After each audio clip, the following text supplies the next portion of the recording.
গতকাল থেকে নিজেকে কোনোভাবেই সামলাতে পারতেছি না। শুধু মাইলস্টোন স্কুলের বাচ্চাদের কথাই চিন্তা করতেছি।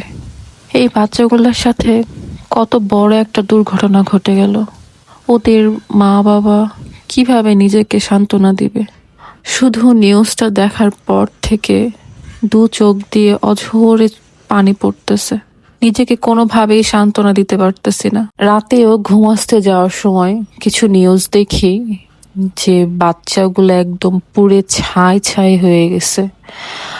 মা বাবার হাহাজারি কান্না, উফ, কত কষ্ট করে বাচ্চাগুলো মারা গেছে। রাত ভরে একটুও ঘুমাতে পারিনি। শুধু নিজের ছেলেটাকে ধরে কান্না করছি আর ভাবছি সে বাপ মার কথা।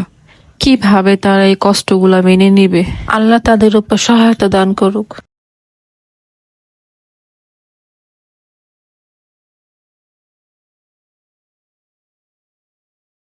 আমি জড়ায় ধরে অঝোরে কান্না করতেছি আর ভাবতেছি সে বাপ মার কথা, যে কিভাবে তারা পারতেছে নিজের সন্তানকে হারায়া সহ্য করতে।